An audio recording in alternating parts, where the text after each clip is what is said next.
लेकिन हिमाचल के एरिया में बादल फटने की घटनाएं बढ़ रही हैं। इसके लिए कई वजह जिम्मेदार हो सकती है, जिसमें भौगोलिक स्थिति, अत्यधिक नमी से भरी हवाओं का मिलना और ग्लोबल वार्मिंग के कारण जलवायु परिवर्तन प्रमुख हैं। लेकिन इसके अलावा भी कई और कारण दिखाई पड़ते हैं।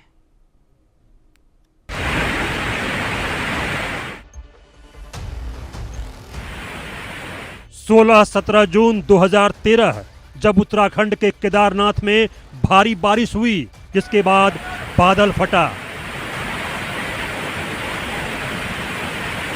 और फिर चोराबारी ग्लेशियर झील से अचानक बढ़े जलस्तर के कारण भयानक बाढ़ और भूस्खलन हुआ, जिसके बाद ऐसी तबाही आई कि 5000 से ज्यादा लोगों की जान चली गई। और फिर चोराबारी ग्लेशियर झील से अचानक बढ़े जलस्तर के कारण भयानक बाढ़ और भूस्खलन हुआ, जिसके बाद ऐसी तबाही आई कि 5000 से ज्यादा लोगों की जान चली गई। पहली बार हिमालय से ऐसी त्रासदी की तस्वीर सामने आई, जिसके बाद तो सिलसिला जो शुरू हुआ वो आज भी जारी है।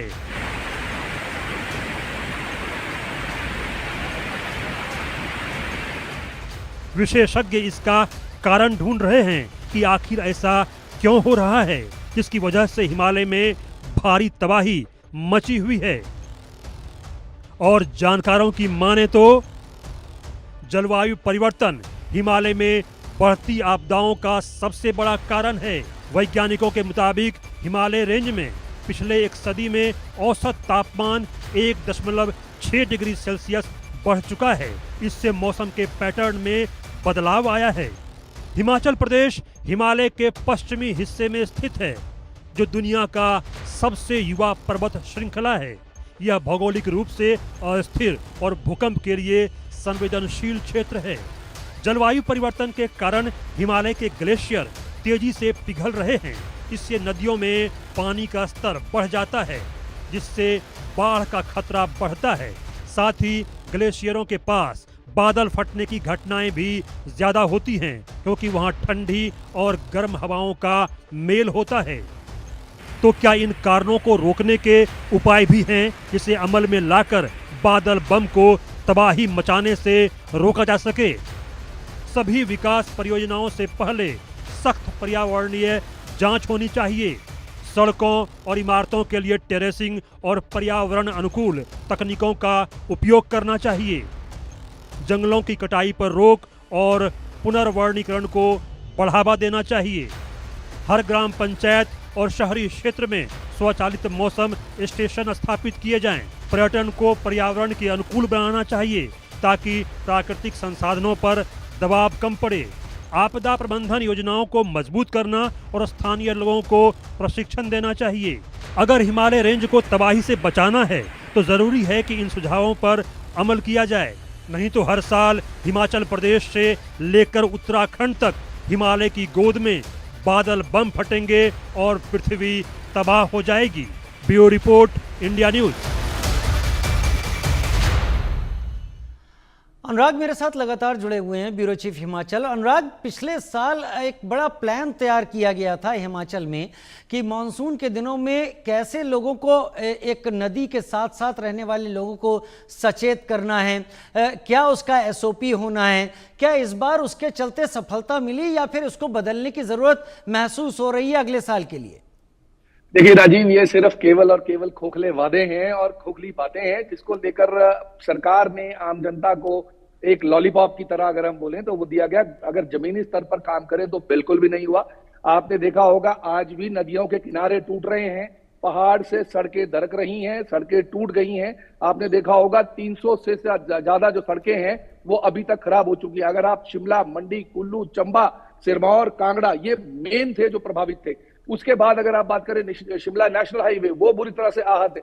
तो आप बताएं कि क्या कारण है कि हर साल जो है वो लोग इस बात को केवल और केवल बरसात के दिनों में। आजकल मैं आपको बताऊं राजीव, हिमाचल के सोलन के जो ये इलाका है जो शिमला को जाता है, इसमें आजकल एक डॉबल्स का काम हो रहा है। दीवार में इतने 2-2 मीटर के जो सरिये हैं वो डालकर अंदर उसको जो है वो दीवार में जाली की तरह से वो लगाने की, रोकने की व्यवस्था की गई है। आप बताइए कि बरसात के सीजन में डॉबल्स डालकर उसको जाली लगाना कितनी बड़ी बेवकूफाना बात है।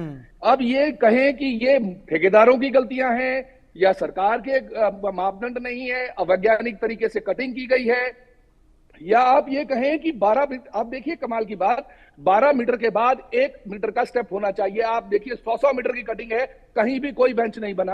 किसी ने उस बात पर ध्यान नहीं दिया। क्यों नहीं दिया? क्योंकि उनको पता है कि अगर 30 मीटर के दायरे से ज्यादा गए तो पेमेंट उनको देनी पड़ेगी, उन लोगों के लिए जो पीछे उनके जिनके मकान है। अब उस पैसे को बचाने के लिए अवैज्ञानिक तरीके से डंपिंग की गई, हर कहीं बहुत बड़ा आपने इशारा कर दिया। ये तो भ्रष्टाचार का एक सिरा आपने यहां पर दिया है कि ऐसे इन चीजों को लिया जाता है। शुभम, उत्तराखंड में क्या जो नियम कायदे तय किए गए थे, इस बार उनकी मदद मिली या फिर लगता है उन्हें बदले जाने की जरूरत है, क्योंकि वहां चारधाम यात्रा भी चल रही है? जी बिल्कुल, चारधाम यात्रा तो चल रही है, लेकिन फिलहाल क्योंकि बरसात का मौसम है, ऐसे में चारधाम यात्रा में जो है जो गति आती है उसको वो उतनी नहीं पकड़ पाती और यात्री भी कम होते हैं। बाकी बरसात की अगर हम बात करें तो बरसात में हालांकि जो नियम कायदे बनाए गए थे तो विशेष तौर पर इस पर ध्यान दिया गया था कि इस बार जो है बरसात में, क्योंकि पिछली बार हमने उत्तराखंड में देखा कि बरसात में चमोली जिले में भयंकर जो है घरों पर जो है मलबा आने की दिक्कतें देखी गई। इस वर्ष अगर हम देखें तो ऐसी कोई विशेष तरह की परिस्थिति तो नहीं बनी कि जहां पे घरों को भारी नुकसान हुआ हो। हालांकि कुछ जगहों पर ऐसा जरूर हुआ है। डॉक्टर सुशील द्विवेदी से मैं एक सवाल ले लेता हूं। डॉक्टर सुशील द्विवेदी, जो आंकड़े कह रहे हैं, ये जो पैटर्न है ये किस वजह से है और क्या आगे चलकर मानसून का ये पैटर्न और बुरा स्वरूप ले सकता है? बिल्कुल, भविष्य बहुत दुखद होने की संभावना है। और वैसे बादल फटने की घटनाओं को अगर देखा जाए तो ये मौसमी घटनाएं हैं। एक प्रकार से हम कह सकते हैं कि वहाँ की भौगोलिकी कैसी है, और इसके अलावा मौसम में जैसे मानसून के पहले ये होता है, जैसे नॉर्थ ईस्ट में भी आपने देखा होगा कई जगह पर ये घटनाएं होती हैं, लेकिन वहाँ के लोग प्रिपेयर्ड रहते।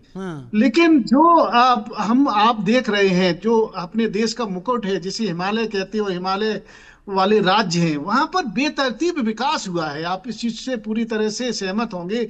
वहां पर ऑल वेदर रोड बनाया गया, उसके आधार पर लाखों करोड़ों वन काट दिए गए, नंगे हो गए मतलब वो पहाड़। अब वहां पर जब बारिश होती है, ओरोग्राफी की वजह से कच्चे हो जाते हैं, संभाल नहीं पाते और उसके बाद हादसे होते हैं और ये विनाश का कारण बनता है। क्षमा के साथ मेरे पास समय इतना है, बहुत धन्यवाद।